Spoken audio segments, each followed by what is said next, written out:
All right, it's 9 a.m. Everybody excited and ready to talk about regulatory compliance? Now, I know you wouldn't be here. I know it. I know you would not be here if this wasn't a nightmare for you.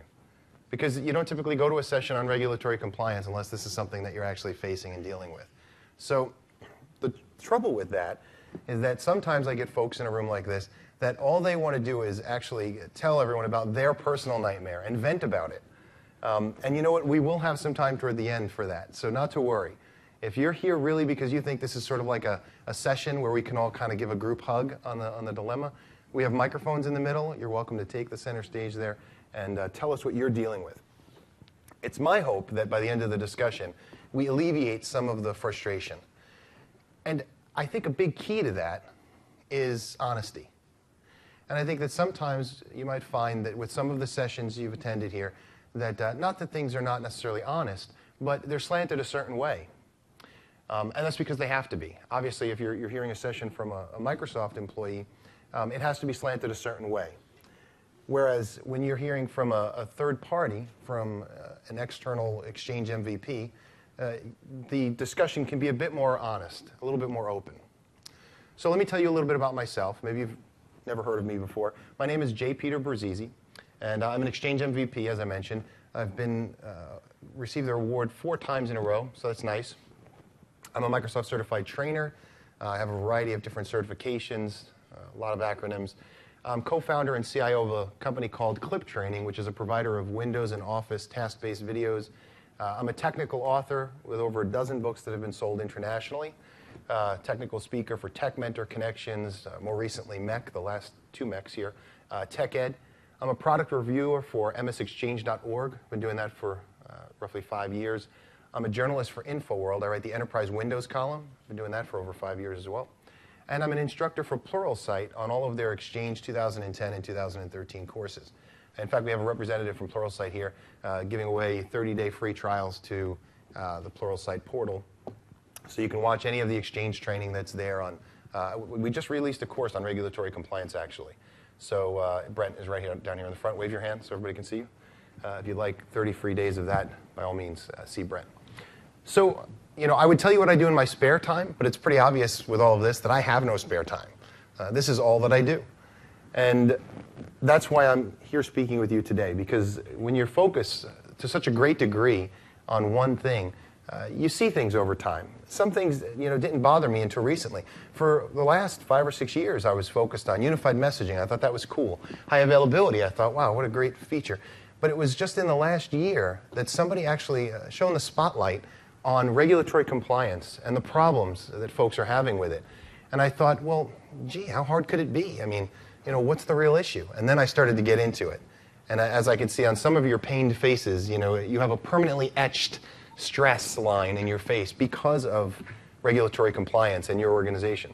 So let's just hit the agenda first for this discussion. We're going to review the purpose of regulatory compliance and the fear that it causes, along with some creative thoughts on how to mitigate that fear. That's not necessarily, I'm not going to actually promote some of these thoughts, but they are creative, and we're going to go through some of those. We're going to discuss the built-in tools that Exchange has and how they can help administrators with compliance. But again, I think that we need to do this from the perspective of being honest about what the tools can and cannot do. I call them gaps. I say that the tools have gaps in them because no tool is perfect, right? We know that. We get that. So we're going to discuss some of these gaps. Then we're going to discuss a few third-party options that can assist in helping you meet regulatory compliance needs. And I'm going to open it up to the floor for any other third-party tools that you think would benefit the audience. Because obviously that's the nice thing about being a group here of experts and peers is that we can share the things that have worked in our own environments. So just to get started here, this is a quote from Robert Mueller. He said, "The collapse of Enron was devastating to tens of thousands of people, and it shook the public's confidence in corporate America." Right? Enron is just one of the dilemmas that has caused this regulatory compliance nightmare that we face today. All around the globe, we see governments instituting more and more regulations. The idea is to provide for greater operational transparency. That's the whole point, right? Transparency. What that actually translates to you is that you actually have to be able to provide that transparency for your organization. And that can be frustrating. There are standards that are enforced across the board in different countries, and some of you are from, some of you have traveled a great distance to be here, and in your country you might have different regulations than what we would face in the U.S. or in other places, but we're all facing the same problem, which is how to meet the regulatory compliance needs and do it in a way so that it's not overwhelming to us, not overly stressful. So what is regulatory compliance? For those who are not fully aware, it's basically the adherence to laws, guidelines, or specifications by an organization.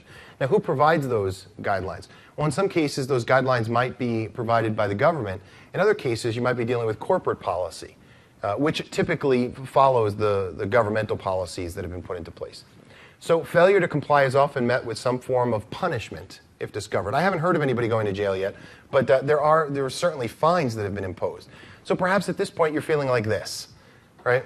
You're feeling like when you're sitting with the folks from HR or you're talking with your legal team, you're thinking, you know what, I'm just going to end up in jail. This is where it's all going to go. But it doesn't have to be that way. Typically, what you see when you're looking at all the different regulations, you see things like Sarbanes-Oxley. You see the HIPAA law, the Patriot Act, and all of these different regulatory compliance laws. We're not going to go through those. That's not what this session is about. It's just to make you aware that there are a great number of different regulations that you have to be aware of. If you're in a smaller organization, that can be difficult. Larger ones typically have folks to help with that. Their legal representatives will take care of that. So you would think then that in larger organizations, you would not have the nightmare that perhaps smaller organizations have because they have all this help and they can hire more help. But I don't know if you've seen these, but in large organizations, like recently, a couple of years back, Citigroup fined $750,000 for losing millions of emails. You see all of these different ones. LPL fined $9 million for email failures. Right? These are very large organizations that have very, unfortunately, large fines now imposed against them because of a lack of following regulatory compliance. So this is something that is now a burden for you. And it's something that we need to get through. So in larger organizations, sometimes there's a legal team. How many of you have an organization where you have a legal team to assist with this? Right? Okay, good. And how many of you have, in smaller businesses, how many of you are just pretty much on your own? Good, all right, so that's good. So not too many are on your own. You know, it's interesting, smaller businesses, to assist with the problem of not having all of the resources of a larger organization, the government set up a site called business.usa.gov that provides small businesses with resources on how to accomplish the task of being compliant. So here's what's kind of happened. So folks have said, I want to be compliant, but you know what, this is just too much of a hassle. And in some organizations, it's not even a necessity, whether it's healthcare or, if you're in healthcare, it's a necessity. But if you're in a different type of business, maybe your legal team has told you, you know what, we don't really need to be compliant at all. So here's where the creativity has come into play. I thought that regulatory compliance was just something that you just did. You do as you're told, right? If the government says you should have all of this data, then you should have all of this data. But what's interesting is last year I was at TechEd, and I was sitting at dinner with some folks that I'm not really supposed to tell you the company name, but let's just say that they are a large media organization, and they send out about 1 billion emails a year. And I'm sitting there and I'm asking them questions about regulatory compliance, and one of them says, oh yeah, we don't retain data. And I said, what do you mean? I didn't know that that was an option. They said, oh yeah, no, because we're not in one of those like healthcare or government type organizations, we actually have a deletion policy, not a retention policy. And their thing is they save it for 45-day inbox retention with a 15-day backup retention. Any of you started doing this? Right? Over there, I was talking to some guys over here, that's what they're doing. Right? Instead of worrying about regulatory compliance, if you have a circumstance where you can actually avoid retention, that seems a whole lot easier, right? The idea is they cannot discover what we don't have. Now, you might say, well, so this is great. This is what J. Peter wants to talk to us about is this alternative thinking. But here's the problem. There's a flaw in this thinking. And I had an opportunity to talk to a good friend of mine, Julian Martin. And I said, Jules, what is the flaw to this thinking? It sounds great. Just no retention if you can avoid it. And he pointed out, he said, Peter, remember, there's two sides to every email conversation. There's the sender and there's the receiver. So just because you've eliminated one side of the conversation, that doesn't mean you've eliminated the other. And so if you do that, if you decide, you know what, we're not going to retain email because we don't want to and we don't have to legally, you put yourself at a greater risk when it comes time for litigation. Because the other side, your enemy, so to speak, has the emails. They know what they have, but you don't, because you've eliminated your ability to discover even your own company's dilemma here.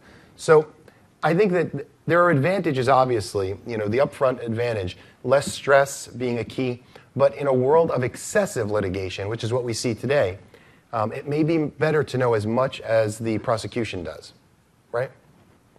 So I'm not saying that this is the best solution. So what is the best solution? Well, that's where we start talking about built-in tools to assist in exchange regulatory compliance. Am I saying this is the best solution? No. No, these tools, it's important that we actually talk honestly about what these tools can and can't do.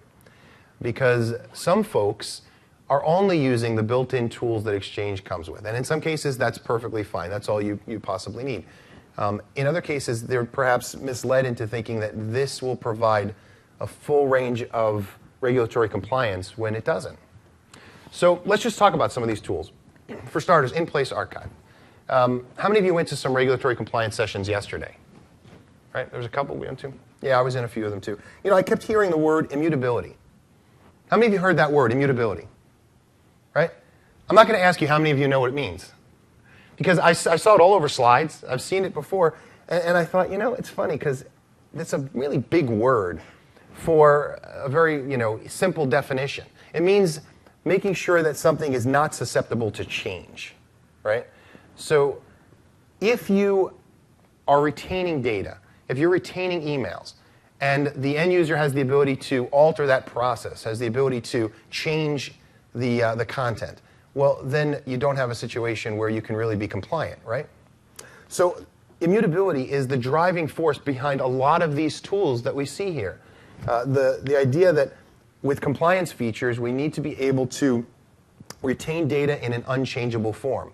And so as a result of that concept, they created Dumpster 2.0, which is really our recoverable items folders. And they started working on things like litigation hold. This was all with Exchange 2010.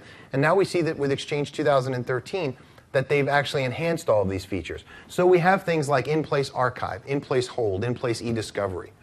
And I have an Office 365 portal up as well. We can throw that up there if we have some time and kind of look through some of these tools. My hope was to just discuss things from a conceptual perspective at this point, because I'm not sure exactly where everyone in the audience is with these tools. But let's just talk about this whole In-Place Archive, Hold, and e-Discovery. First of all, why is it called In-Place? That seems like an odd term, in place. But the point of that was to sort of give you the indication that it's basically handled in-house, as opposed to giving it off to a third party, right? In-place, in-house archive, right? So as they said yesterday, their whole focus here seems to be driving towards built-in, not bolt-on. Unfortunately, in order to do that, you have to give us tools that are going to meet our needs. So we look at In-Place Archive. What is In-Place Archive? Ultimately, it's a secondary mailbox, right? Secondary mailbox, it is a place to move PST files to, right? That's the whole point. We have a problem. It wasn't always a problem, right? PST files weren't always a problem. In fact, years back, they were a solution. We had mailboxes where we were really tight with space because storage was expensive. And so end users complained that we imposed quotas on their mailboxes. Well, with the ability to have a PST file on their desktop, this solved the problem, right? We had no problem with PSTs because we weren't so concerned about data being discoverable. If they were willing to move their junk to their own desktop and something happened, so be it. But ultimately, we retained our quotas and our storage space was kept small. So then things changed, with Enron, with the various sexual harassment type cases that have come up, with various business, corporate espionage that's come up. All of these regulations come into play, and all of a sudden, PSTs are a bad thing. They're a nightmare. I've given sessions on eliminating the PST nightmare, just because now that's a nightmare. And so all the In-Place Archive is really meant to do is give you the ability to get folks to move those PSTs to this secondary mailbox, which you can put on cheaper disk. Some are still stuck on the whole, we need our high-performance SAN that we bought 10 years ago for $50,000 to be running our mailboxes. And then we can have this secondary mailbox, this archive mailbox, PST holder, as I like to call it, and that can be on the cheapest disk possible. I say that they're still stuck on that because, I think it's more of a financial issue. They bought this box, they still need to show that they're using it. But with current Exchange, especially since they removed single instance storage, the performance is really incredible. You can use JBOD arrays and go with cheap disk for your mailboxes. We can debate that another time. I know some of you are like, no, you can't. We must stick with the high performance SAN. So we have this in-place archive, PST, mover. Now, does that help with compliance? It absolutely does. I'm not going to say to you that doesn't help with compliance. Anytime you can take data off the desktop and put it somewhere where it's in a single location that can be discoverable, that's a smart move. So I like the in-place archive. I just think it's poorly named. I don't think it should be called in-place archive. I know you're thinking, can he say that? Can he really say that? Yes, I've said it directly to Microsoft. They have MVPs come up to the summit, and we get a chance to talk to the product team, and there's pretty open dialogue. And I've said, listen, this is the wrong term. First of all, I don't like in place because there's really no reason for that. And then the word archive. When I think of an archive, I think of something that's read-only, untouchable. Or if it's at least touchable or viewable by the end user, they can see it, but they can't necessarily make any changes. But here's the funny thing about the in-place archive. Out of the box, just like with a regular mailbox, the end user has control over deleting items. So when things go in the in-place archive, it's really just a secondary mailbox, not a big deal. The end user can delete stuff. How can it be discoverable if the end user deletes it? See, so while it solves one problem of regulatory compliance, the fact that you're getting your data all in one spot, it doesn't solve the other problems, which is your end users still have control to get rid of it. So what does Microsoft say? Well, say, well, that's because we have another feature that you're going to love, right? In-place hold, right? Or there's also legal or litigation hold. How many of you in your organizations put every mailbox on legal hold from day one? That guy, right? Okay. You might say, wow, that's a problem, because if I did that, that would create huge storage bloat. Good thing storage cheap, right? You can do that. Is that really the best option? So what exactly is the difference between legal hold and in-place hold? Let's talk about that for a second. So you have legal hold, which you can put a mailbox, the entire mailbox on legal hold, everything, every email that's sent, received, it's on hold.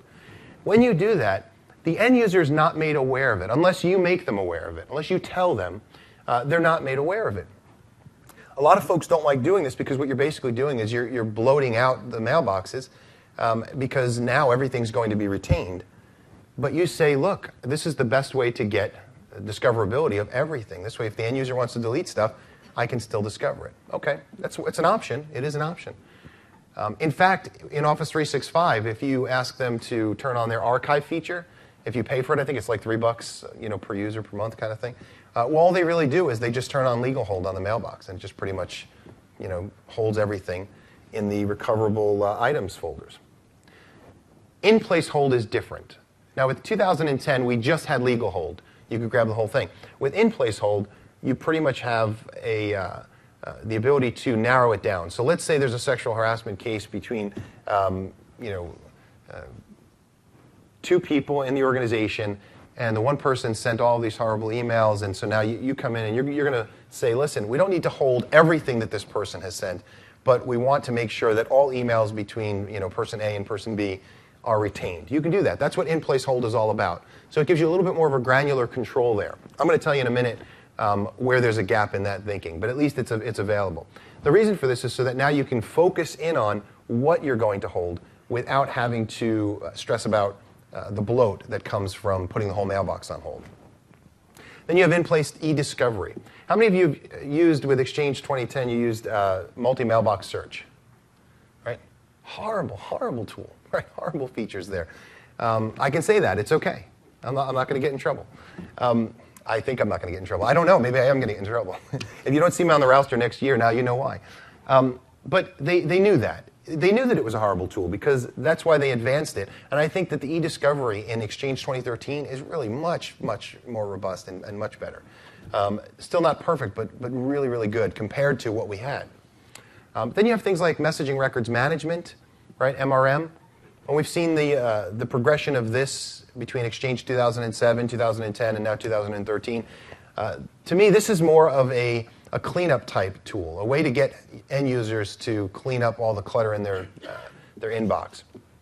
There's journaling, which gives us the ability to pretty much capture all email going in and out of the company, or on a more granular level, if you have premium journaling, you can zero in on specific individuals and capture email that way, send it off to a journal mailbox. We have transport rules. Personally, I think transport rules are one of the best features we've ever seen in Exchange. I think they're underutilized because I think it's a matter of creativity, right? So if I say transport rules, I'm sure many of you, the first thing you think of is disclaimer, right? Because that you know, I could put a transport rule together, and that's the first thing you do when you set up an Exchange server. You create the disclaimer. Great, okay. But after that, you kind of go, what else am I supposed to do with this thing? And you don't know. I think it would be really cool to have a session on the best type of transport rules that you can create, just to give you a little creative boost there in how you might use transport rules in your organization, other than for the disclaimer.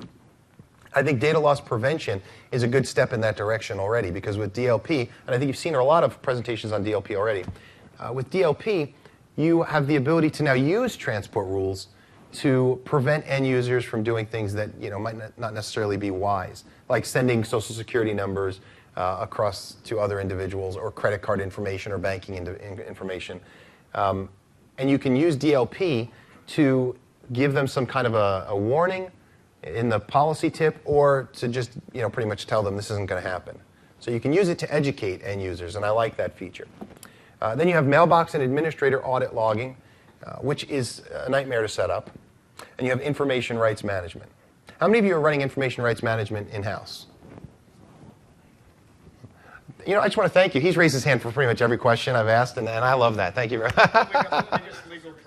He's a financial services organization. There you go. So that's why you're here, because this is a nightmare, and he's hoping that I eliminate the nightmare by the end of the thing. We're going to get you a new job. If anyone's looking for a really great guy, he's right here. How's that for eliminating your nightmare? So we've talked about all these different tools. Maybe you're using some of them, maybe you aren't. Let's talk about the gaps. Right, I've already talked about some of the gaps when it comes to the in-place archive. It's a great tool for getting the PSTs off of your desktop systems. But it is not, and I repeat, it is not an archive solution. And when you think of an archive, the in-place archive is a secondary mailbox. It's not an archive. Okay? They know that. Microsoft knows this, and down the line they say, give us a few months, we're going to have something new to present, at least in the Office 365 side to things, because who knows when it's going to come down to the on-premise Exchange. In-place hold. One of the problems with hold or legal hold is, when do you typically put a mailbox on legal hold? I asked the audience here, who has, how many of you have everyone on legal hold? And a lot of you don't. Well, why? Because that's just going to create bloat. So what do? You wait for the order to come through that you're going to put a mailbox on legal hold. Now, I don't know about you, but if I'm the person who's sending inappropriate emails, I'm not going to wait for this order to come through for legal hold before I start deleting my stuff, right? So a lot of this stuff is already gone. And that's kind of the thing. Legal hold, it's after the fact, typically, after the problem is reported. In fact, in one organization, this is a frustrating story. In one organization, a woman was being sexually harassed by her boss, and emails were being sent to her. She didn't print out the emails. She didn't retain them in any way. She had no control over the mailbox there. And what ended up happening is she just got so upset and frustrated that she quit, and she left. It was months and months later when someone said to her, you really should bring a case here. This was inappropriate, and you should bring a case against your boss. So she did. But in this situation, the mailbox and both mailboxes were on the same system. So it wasn't like these were emails being sent to a separate email system. They're all in the same system. Her mailbox was gone by this point. There was no proof of any kind of retention on either side. She had no proof of these emails. And he had certainly deleted any email trail on his part. So it ended up being he said, she said kind of thing. And that's frustrating. Now, that's not discoverable. If you can't, if none of this is discoverable, then how does that help people to avoid this type of actions within the workplace? I think a mind shift is necessary. Instead of looking at regulatory compliance as being just a complete nightmare, which it is, but it's also a way to ensure that things are being done properly within organizations. And you have that opportunity to be that person, that line for your organization. And maybe it's not what you signed up for, but with the types of problems that companies are having these days, it's part of the burden that you bear. So in-place hold is not necessarily going to help you with that burden if you turn it on after the legal case has already been pulled together. The nice thing about in-place hold as opposed to legal hold is that you do have the ability to avoid the single instance storage bloat. The fact that you turn it on and now the mailbox just bloats out. Although again, storage is getting cheaper and cheaper. We talked about in-place e-discovery as far as it being an improvement.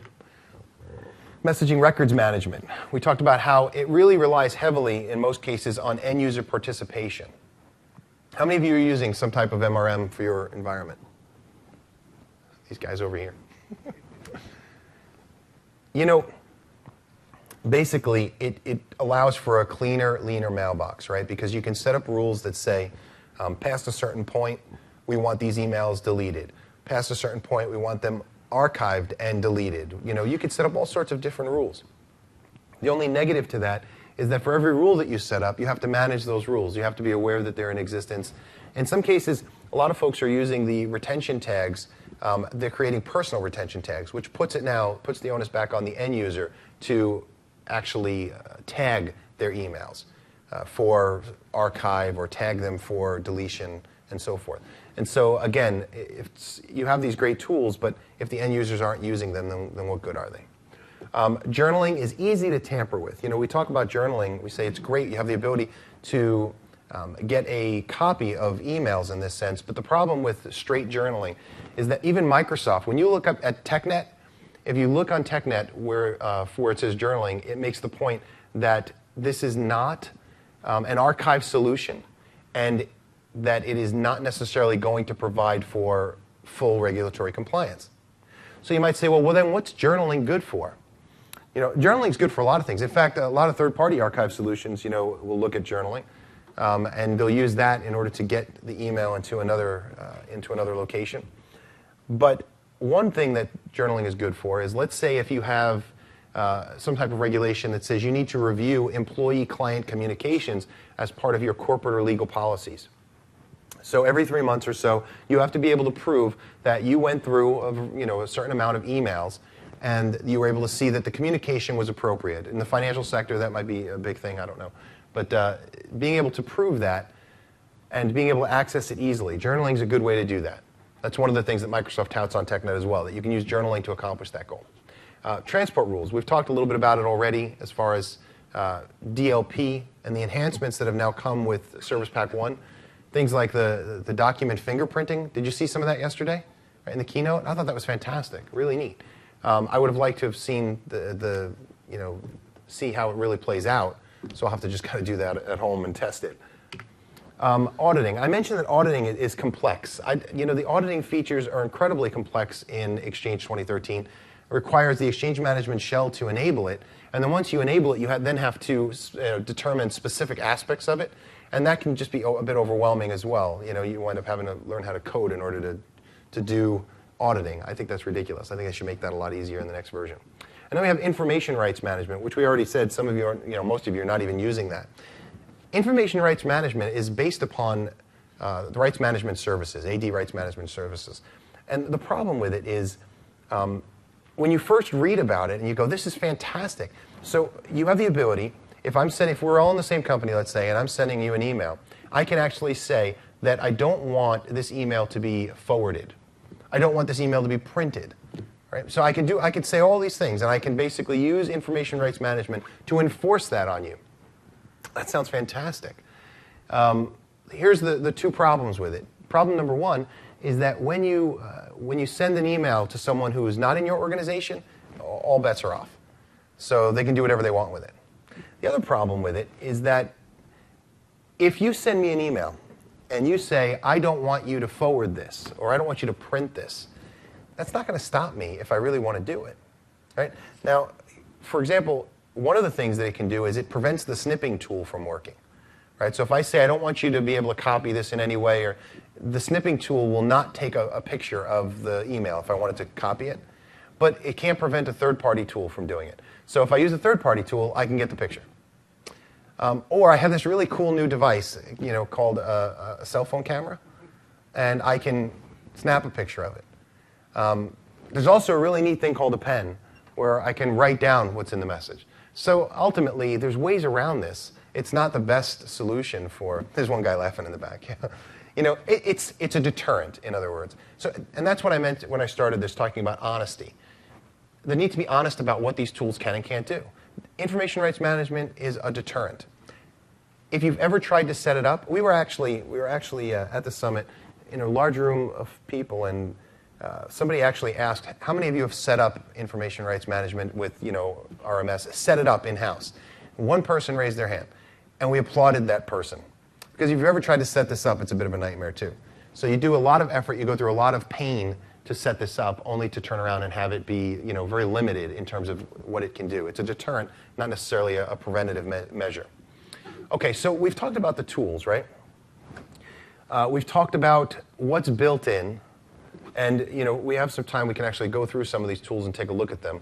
Actually, let me do this. In order to do that, I have to kind of change. I have to move the screen over your way here. Let's see. You guys can see that? Yeah, very good. All right. So now you can see, but I can't. Unfortunately, it's just the way the screen setup is. But here you can see. How many of you are working with Office 365, by the way? Just Office 365. I'm just curious. Really? So hybrids? A lot of hybrids, on-prem and Office 365? Yep, okay. Everybody else, you're all on-premise Exchange. How many of you are running 2013? Really? So everybody else is running 2010. 2010? 2007? So you guys have no regulatory compliance tools, right? Nothing built in. You have to snap on in those cases. Because the thing is, there's been a progression here, right? From 2007 to 2010, and now to 2013. So this is pretty much what we have currently. And depending on what your existing needs are, it might be a driving force towards 2013. Because here you can see we have this compliance management option here. They're working on that unified compliance management tool. Did anybody see that yesterday? They threw it up on the screen. Really, to me, I looked and I just said, that's nice. I said, but it's kind of the same thing as what I have right here. It's just the compliance management channel with all the little pieces up here at the top. Instead, they've got it organized a little differently. But here you see your in-place e-discovery and hold, your auditing. Here's your DLP. So maybe some of you haven't had a chance to play with this yet, but when you go to set up DLP, there's one thing I wanted to show you folks about this. If you click the little plus sign, there's a little triangle next to it that I'm trying to hit. There we go. And you can see you can set up DLP from a template. It's very important that you take note of this, because if we click this and we decide to set it up, on the left-hand side it's going to show me a bunch of different options, different regulations and laws that may be familiar to you. For example, if we scroll down here, you can see different countries that are represented. Let's see. Just gotta kind of. I'm looking for the Patriot Act. Okay. You see it there? Is that it? Yep. There we go. Okay. Sorry, guys. I can't really see sideways. So what's interesting about this is that they have this organized by various regulatory compliance, laws. And we saw that list, Sarbanes-Oxley and all these other ones there, HIPAA. And you can actually pick one. And what's great about that is that you can see it will actually alter the rules based upon the template that you've chosen. Here's the dilemma, because look, a lot of you, this is not maybe what your whole world is focused around. You have a life as opposed to myself. And so, you look and you go, this is great. If I want to be in compliance with the Patriot Act, I just have to select this DLP template, get it moving out there, we're good. I'm compliant. But actually, if you look at the thing on the right-hand side, the whole definition there, it says, somewhere down the line, it says, use of this policy does not ensure compliance with any regulation, right? Now, if you click any one of these templates, that line is in there for every single template. They're trying to let you know that the naming is just to give you an idea of what it's going to be focused on, not necessarily to tell you that you should use this and then you're good. You've got the Patriot Act locked. Okay? So it's important to realize what it's going to do. Well, now you choose this one, and what it's going to do, this one specifically, the U.S. Patriot Act, it says this will detect the presence of information commonly subject to U.S. Patriot Act, including information like credit card numbers or tax identification numbers. You say, that's great. Well, but what if I need banking information? What if I need other things? Well, the cool thing about DLP is here we can just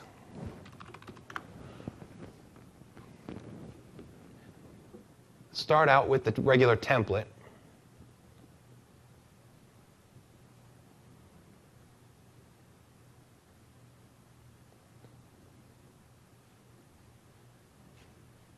And wait. So let me tell you what's happening while it's actually spinning here, because it looks like it's doing nothing and we're waiting for no reason. But what's really happening is it's in the process of creating a variety of transport rules in the background. And these transport rules, you can then go in and you can make changes as to how they work. And that's really the cool thing and the flexibility of DLP, is that it gives you the ability to use a template like this, or you can create it from scratch if you'd like. But then you can go in, because they're transport rules, you can literally change every aspect of it. Right? So here it is, it came up. And from here you say, great, well, if I wanted to make changes to this, what do I do? You can go in, you can take a look, you can actually look at the state of the policy. You could change it from enabled to disabled. You can change the mode, whether or not you want it to be used with policies, with policy tips or not. But you can also go over to rules. And these are the rules that are created, actually. And you can actually jump in on any one of these rules, or you can add additional rules right here. All right, so you click the little plus sign, and you can actually create additional parts to this policy. It's very flexible. It's one thing to stand back and to criticize, right? It's easy to criticize. I can tell you that in-place archive, is not really, is badly named, and is really just a secondary mailbox so that you get rid of PSTs. I can say that, and we all know it to be true. Easy to criticize. But when something's done right, or is in the right direction, it's really important to praise as well. The Exchange team is doing a fantastic job of trying to keep up with these things. And this is, I think, a good example, one of their best examples in terms of being on the ball. That fingerprint, scanning document thing, that was a really neat feature to add in. So we look here and we say, okay, so I can actually go in and I can make changes to these. I can double-click any of these and alter. This is the actual transport rule itself. You can go in and alter the rule, right? That's pretty neat. You can also add additional parts to this so that, let's say, if you did want to include banking information and other pieces, you can add that in as well. And then if we just go down to, I can't really see. I'm just going to click until I see what I'm looking for. There we go.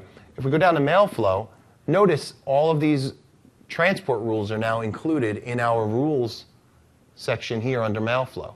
So again, the DLP side to this is really neat. It actually is built off of the transport rules, which are one of the features that I think is one of the best features we've seen in Exchange over the years. And it works really well. And then, of course, as we mentioned, we go back up here, we have that document fingerprints and some of these other features, the policy tips and so forth. This is a great feature, something that we should definitely be using for compliance. Retention policies, this is, again, that MRM, Messaging Records Management. You saw some of this yesterday, and you could see here on the right, there's the default policy, and you've got all these other options. You can create additional policies, but again, a lot of these are, a lot of folks, when I'm working with organizations, I see that they're using these as personal tags. When you create it as a personal tag type situation, you're leaving it up to the end user to decide how they're going to utilize the policy, if they're going to tag an email message or not. And so if you're going to do that, really all you're then trying to do is kind of be their mother, like clean up your inbox, like who wants to be that person? You don't necessarily want to be focused on that all the time. You've got retention tags. Here's all the different tags, and again, as you can see, notice the actual default retention tags are typically personal tags. You can see down the type here. Most of them are personal tags. So if you want it to be other than that, then you have to actually create tags that are different. And then you get your journal rules over here. So it's nice that they put everything under compliance management, except for the rules themselves. I kind of thought that's a little odd that they have rules here, as opposed to putting that under compliance management as well. So this is the built-in stuff, right? This is what we're dealing with in terms of the built-in stuff. Let's talk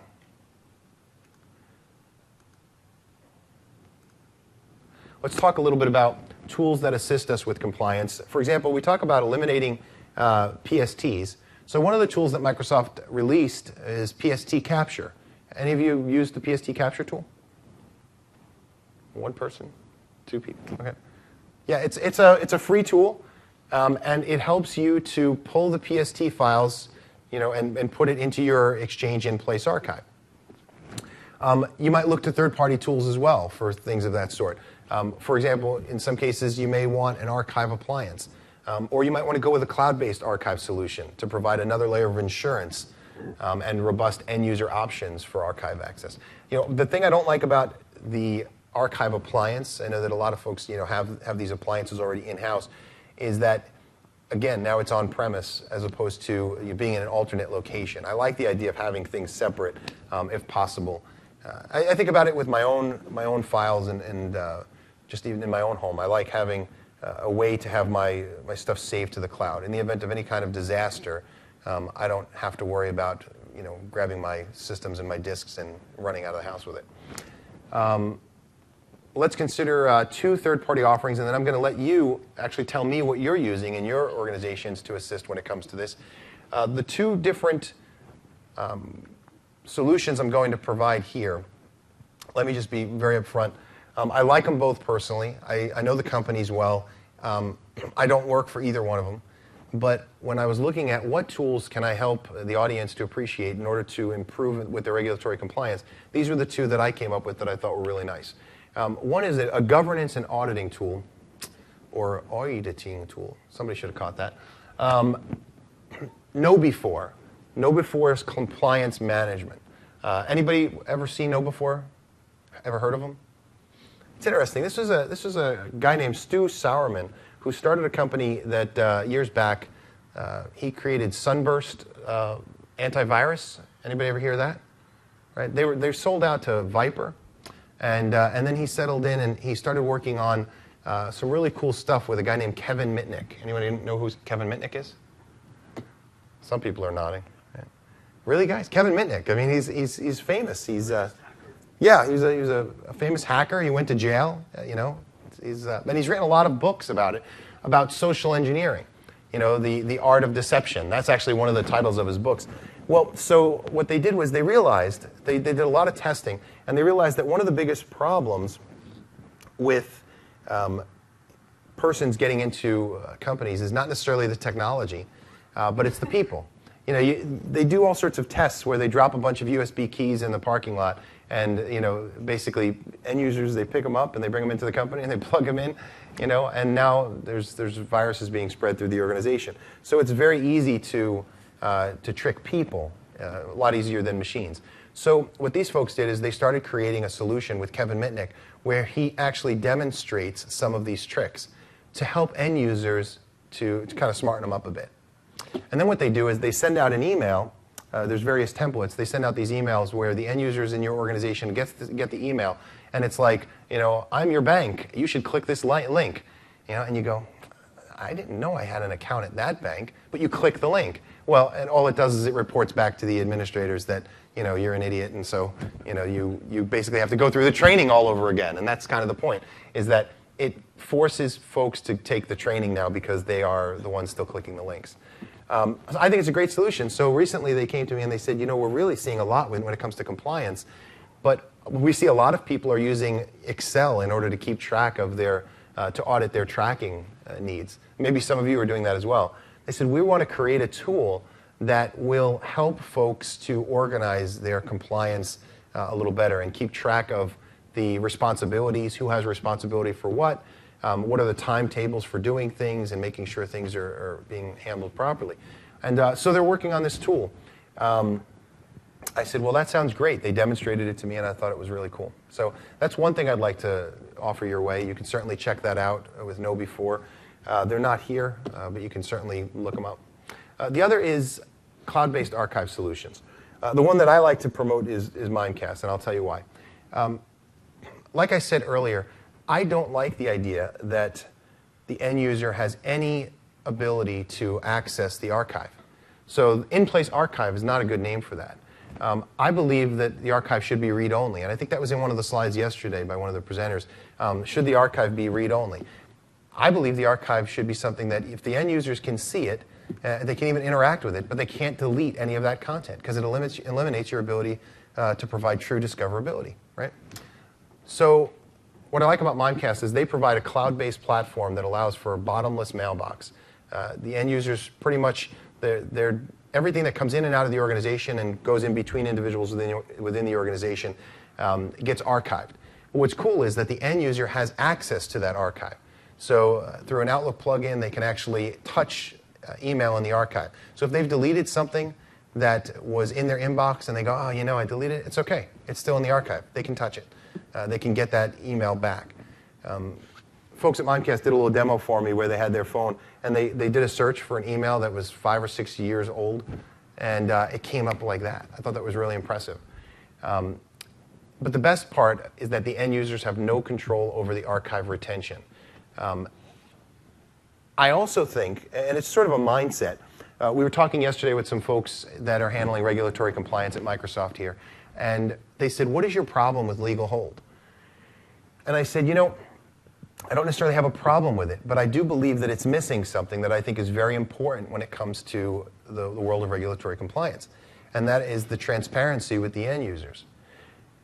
If you tell the end users, if you let them know, we are going to archive everything that is sent, and you have no control over being able to delete it, it will cull some of that inappropriate and illegal activity within your organization. That's just smart.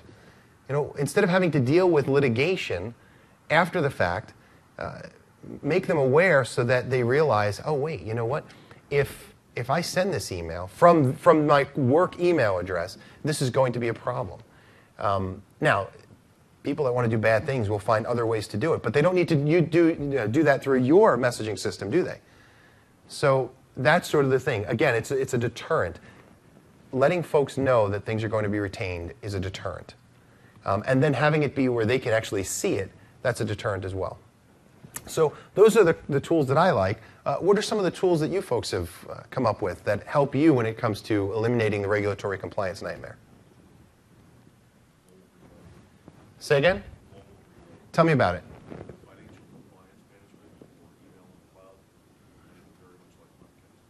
Very cool. Okay. Did you hear that? Yeah, we've got one. I didn't pick it, called Smarsh. Smarsh.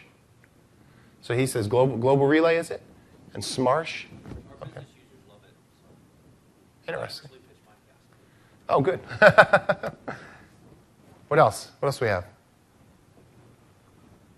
Yes. Well, I'm from a company called Guava. We provide an archiving solution as well. Very cool. What kind? On-premise, cloud-based? Both. Both. Okay. Very good. And one thing I will mention with the transparency to the user, I like that idea, and the ability to prevent them from deleting. That's how our product is built that way. Yet in other countries, they have personal information laws that require our archive to allow them to delete. Really? Yeah. That's interesting. That's something the admin can turn on or off, but so something we had to add as we looked at other geographies. Various countries. That's interesting. You know, to me, it's just basic common sense here. I was talking with Paul Robichaud this morning, right? You guys know Paul? Nobody knows Paul? Oh, one guy knows Paul. He's like, I know Paul. Okay. So, you know, Paul has a couple of boys, you know, growing up there, and we were talking about internet safety and the question of whether or not you put a filter on the front end of your internet to prevent all the bad things that are on the internet from coming into your home, or do you simply turn on logging, right? Because if you simply turn on logging and you say, listen, I'm not going to prevent you from going anywhere. You can do whatever you want, but I'm going to be able to see everywhere that you go. Right? That is a deterrent. That's a pretty strong deterrent, right? And I think the same holds true here too. That if the end user knows everything that's being sent, and received and all of that, that it's actually going to be discoverable, it might make them think twice before they do something stupid, which will eliminate the frustrations of litigation against your organization. Any of you, I mean, not that maybe you don't want to share this, but any of you going through litigation or have gone through litigation in your organizations as a result of, well, of course you. Yeah, yeah, we knew you were going to raise your hand. No, it's frustrating. Other tools, what else do we have out there? Shoot. We have a lot of ITAR and no-form compliance issues where we can't really go to the cloud in a lot of situations. I'm kind of looking for a solution that would honor the ITAR and no-form commitment in the cloud without having to have 40,000 seats to do it. Okay. Well, I got some vendors in the room. Anybody do that? ITAR, I'll reiterate it just in case you didn't hear it. ITAR and No porn. no porn? No porn. That too. No porn. In the cloud, as opposed to on-premise. No U.S. They can't leave the United States, and then no non-U.S. citizens can have any kind of access to the data, even if it means just loading tapes. Good deal. Well, like I said, there's vendors in the room. See this guy up front, and perhaps they'll get that worked out for you. Yes. The comment on your transparency thing, we have a corporate policy that your BlackBerry, text messaging and pin-to-pin messages are logged in archives. We don't do it. We've never turned it on in 8 years. But I've had people say, I just can't use the device like I want because I can't text what I want. Huh. That's okay. That's funny. Other thoughts? Say again. EMC Source 1? I can't hear you so good. I'm sorry. EMC Source 1. Source 1, on-prem. Okay. Very good. What else? Semantic Enterprise Vault. Enterprise Vault, Semantic, okay. Yeah, it's funny, when we talk about compliance, right, everything seems to boil down to archive, right? I mean, it seems to boil down to retention of data so that it's discoverable.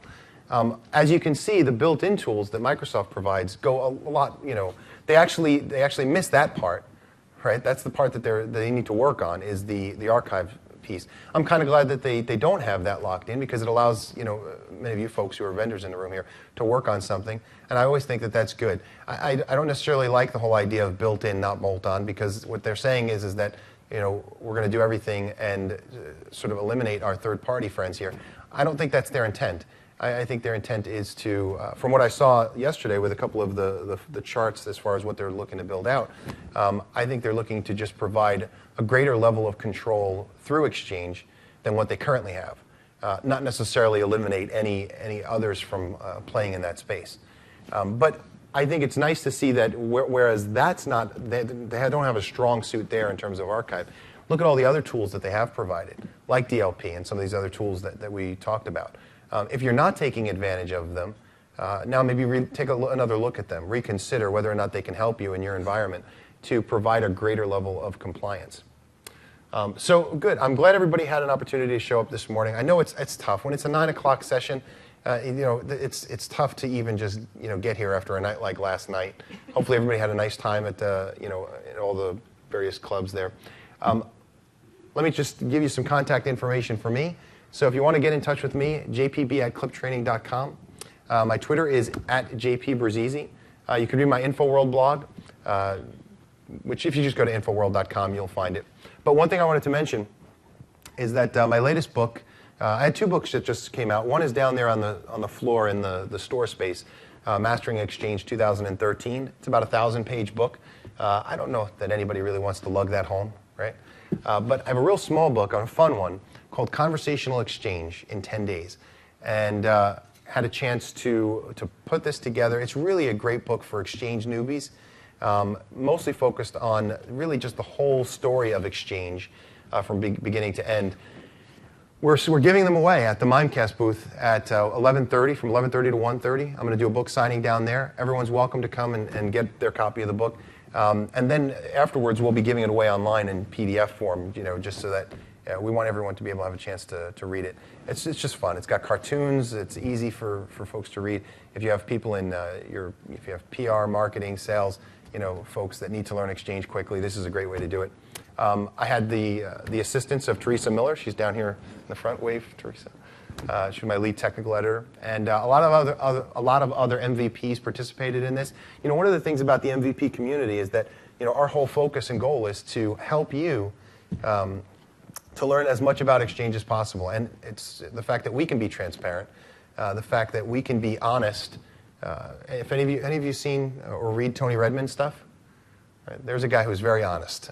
So we have the ability to be a little bit more transparent on things, and this is one of those opportunities by giving away a book like this to continue to share the knowledge about Exchange. So by all means, come down there and see that.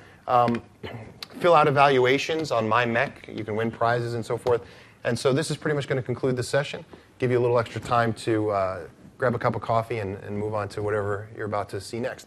A good friend of mine named Mark Manassi says at the end of all of his sessions, he says, remember to use this knowledge for good and not for evil. So thank you very much, folks.